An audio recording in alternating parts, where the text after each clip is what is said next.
Hello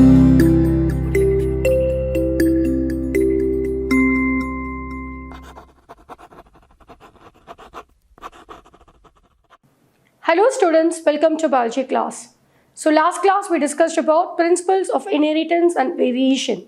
So today also continue the same. So what and all the topic we're going to cover are law of segregation, that is the second law of independent assortment, third law, and sex determination mechanisms. So let us explore.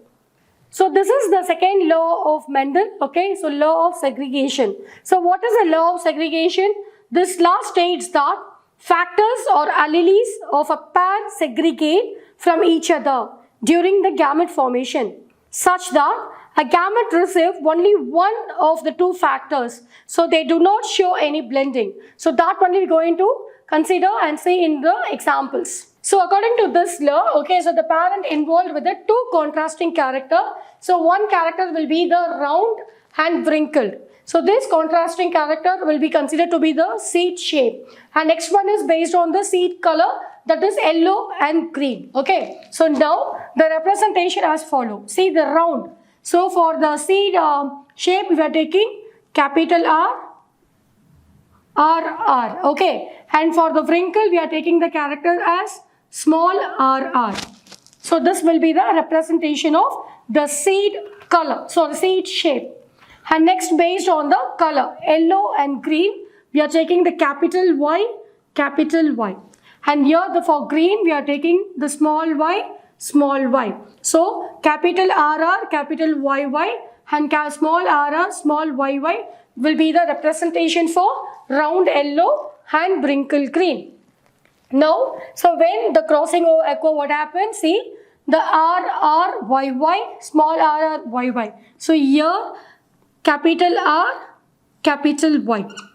Here, small r, small y. So this will be our end product. Okay, and next when we follow to the F1 generation, so in an account we are taking that, see R, capital Y, small r, small y.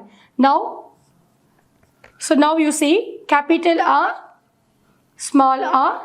capital Y, small y as follow. So this will be the F1 generation where we taken in the dominant species as round yellow characteristic features. So based on this result, okay, so there will be the crossing over of the gamete formation. So capital R, capital Y, small r, capital Y, capital R, small y, and again small r, small y. So this will be the gamete formation for the next generation. So this account, okay, so this will be crossed with again same type, capital R, capital Y, small r, capital Y, capital R, small y, and small r, small y. So when you put under the Punnett square, so we will be going to study the phenotypic ratios and genotypic ratios according to this. What is dihybrid cross? It is a cross between two different genes that differ in two observed traits. Okay, so this will be the definition. So it is a cross, is a breeding experiment between the two organisms which are identical hybrid for two traits. In other words, a dihybrid cross is a cross between two organisms with both being heterozygous for two different traits. In a dihybrid cross, the parent carries the different pair of allele for each trait. So one parent carries the homozygotes and other will be the homozygote recessive allele. So that will be the F1 generation we discussed. Now we are going to discuss the dihybrid cross with the example, and now we are going to study with the Punnett square.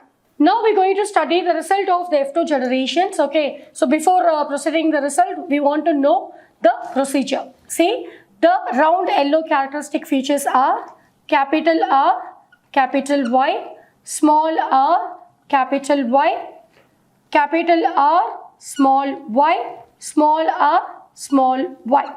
So this will be one gamete and other gamete will be the same round yellow. So the same representations. Capital R, capital Y, small r, capital Y, capital R, small y, and small r, small y. So this will be what? Round yellow. which will be obtained in the F1 generations.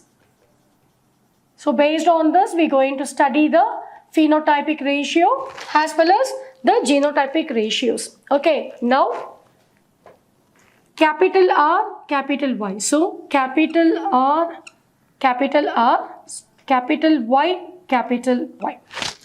Okay, now capital R, small r, capital Y, capital Y.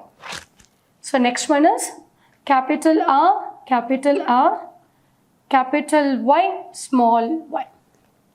And next one is capital R, small r, capital Y, small y. Okay, so next we move on to the second row. Again, the capital R, small r, capital Y, capital Y. Okay, next small r, capital Y, capital Y. So next is capital R, capital Y, small y. And next one is small r, capital Y, small y. So next we move on to the third one. Okay, so capital R, capital Y, small y. And next is capital R, capital Y, small y. And next one is capital R. Next one is small y. So small y.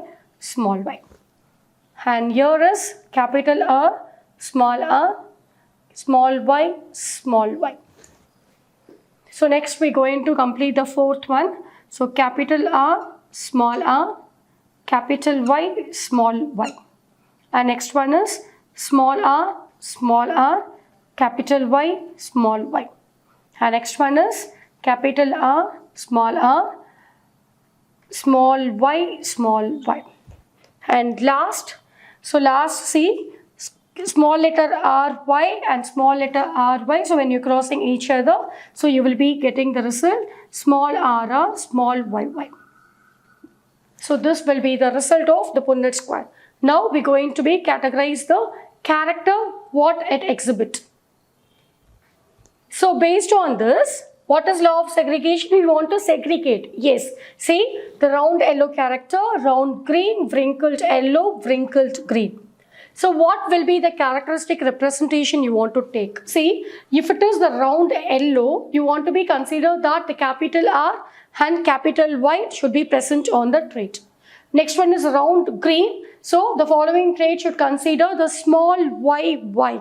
Okay, and wrinkled yellow, the characteristic feature, it should be the small r.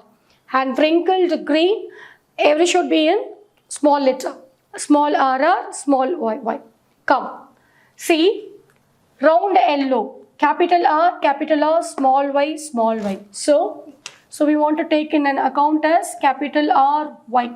So wherever you find capital R and Y, so that will be the round yellow character. See here the first one, R, Y. Yes, so this is round yellow. Capital R, capital Y, you can see here round yellow. Again here the capital R, capital Y, you can see round yellow. Again here also you can see the round yellow. So again here the capital R and capital Y, yes, round yellow.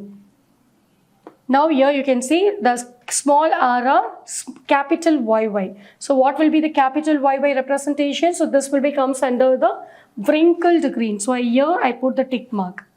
So capital R, capital Y. So it is a round yellow. Here it is see small r, capital Y, small y. So small r indicates what? Wrinkled green. So here you just put a tick mark. Wrinkled green for the tick mark. Again here the capital R, capital Y, round yellow. Here you can see the capital R and capital Y, round yellow. Now you can see the small yy. So what will be the representation of small yy? Round green. So round green we will be putting as the cross one.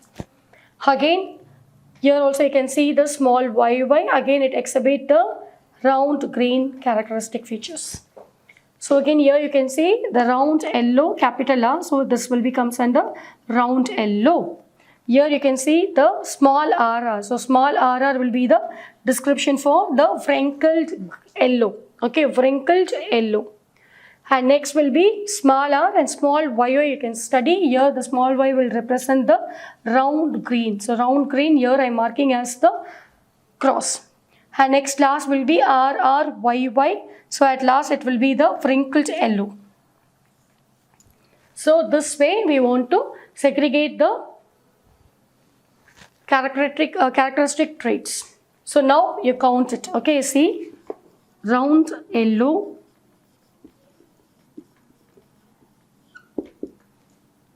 round green. You're just going to calculate, that's it. Wrinkled yellow,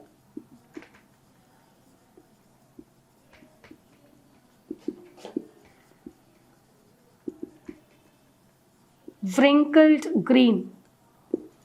So now count it. Round yellow, how many? 1, 2, 3, 4, 5, 6, 7, 8, 9. So the round yellow characterized as 9:2. And next one will be the round green. So round green here we will be representing as the cross. So how many crosses here? 1, 2, 3. So round green is 3. Next one is wrinkled yellow. We were given the representation as tick mark. So 1, 2, 3. Okay, that's all. 3. So wrinkled green is also 3. And last, the wrinkled green will be the 1. So this will be following the phenotypic ratio.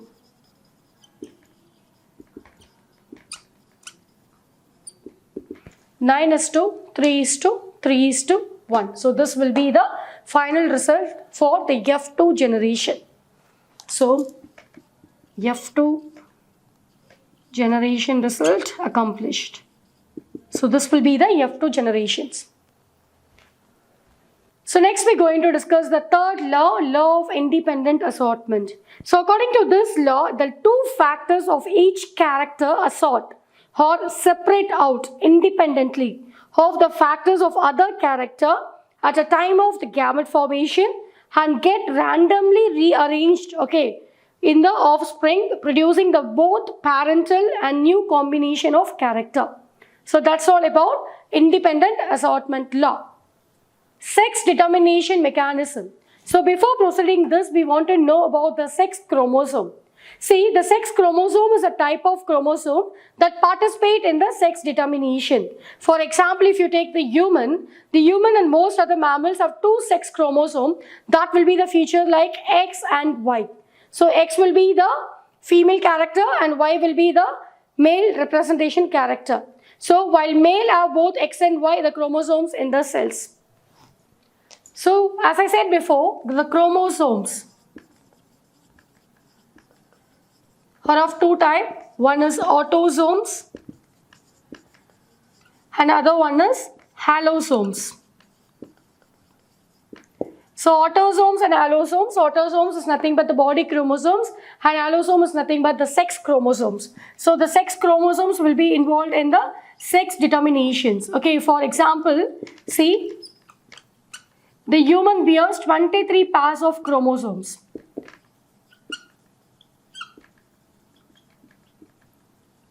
In that, 22 pairs are considered to be the autosomes. And last one pair considered to be the allosomes, which is responsible to play vital role in sex chromosomes. Okay, so that's all about chromosomes, autosomes and allosomes. Now, say the sex determination mechanism based on the two types. One is the male heterogamety and the female heterogamety. See, homozygous and heterozygous is nothing but XX is homozygous. It has the same.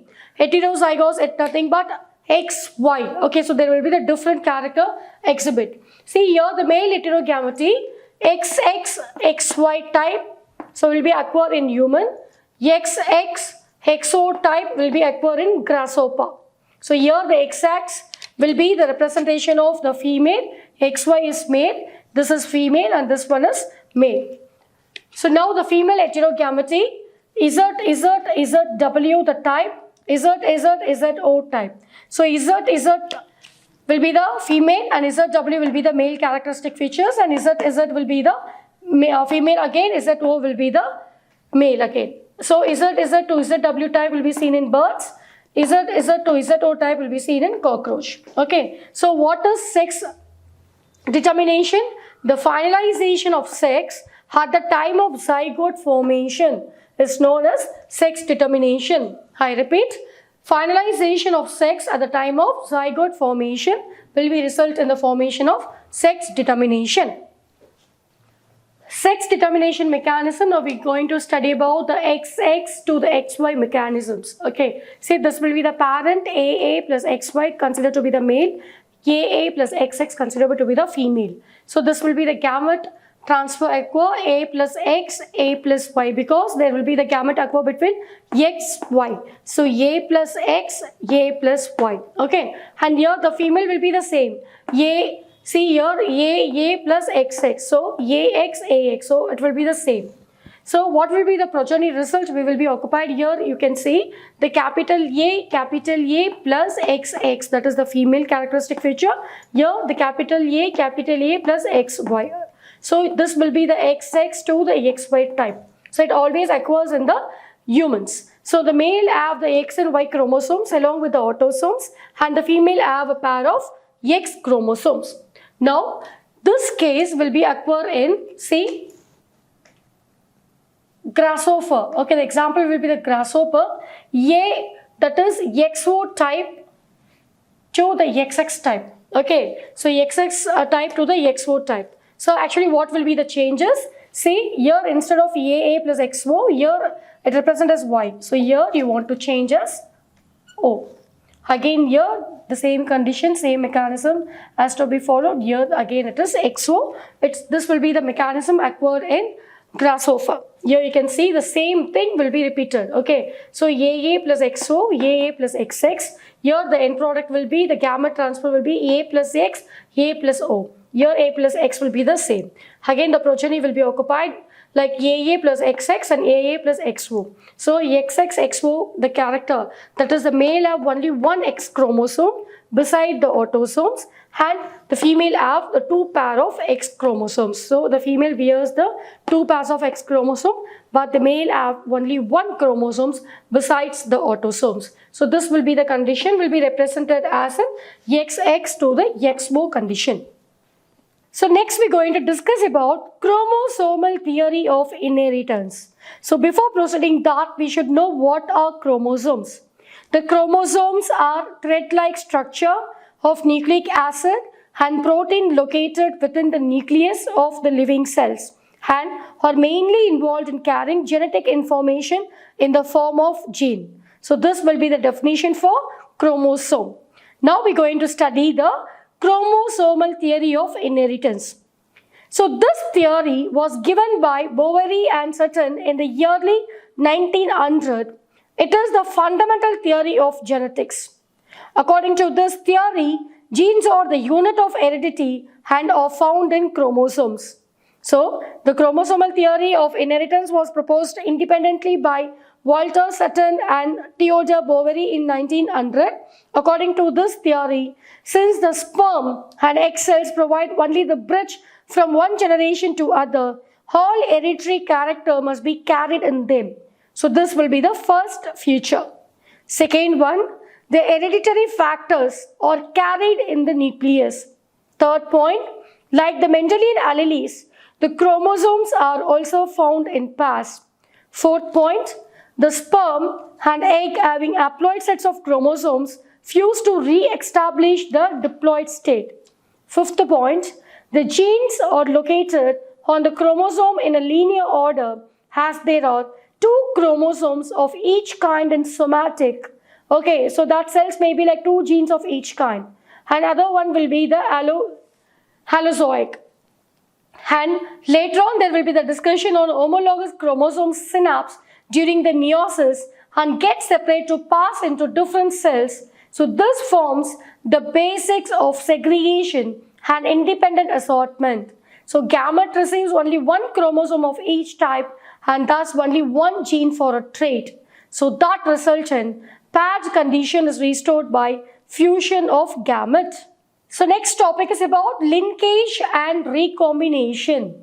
So the linkage and recombination are the phenomena that describe the inheritance of gene.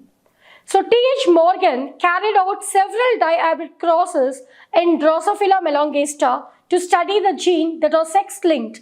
He observed that when the two genes in a dihybrid cross are located on the same chromosome, so the proportion of the parental gene combination in the progeny was much higher than the non-parental or recombination of genes. So in linkage, two or more genes linked together are always inherited together in the same combination for more than 2 generations. Whereas in recombinant, the genetic material is exchanged between different organisms, which leads to the production of offspring with the combination of the trait. So Morgan and his group found that when genes are grouped on the same chromosome, so some genes are tightly linked or associated and show little recombination. Then he observed that when the genes are loosely linked, they show higher percentage of the recombinations. Morgan hybridized yellow-bodied and white-eyed female with brown-bodied and red-eyed males as a wild type, which will be considered to be the F1 progeny. Halford Sutherland determined the genes of Drosophila are arranged in the linear order. He measured the distance between the genes and prepared chromosomes map with the position of genes on the sex chromosome based on the percentage of recombinant. So these are also called as genetic maps. Students, today we discussed about the second law and third law of Mendel law of inheritance. In that we more discussed about the dihybrid cross. And later on we moved our discussion on chromosomal theory and linkage and recombination too. Thank you.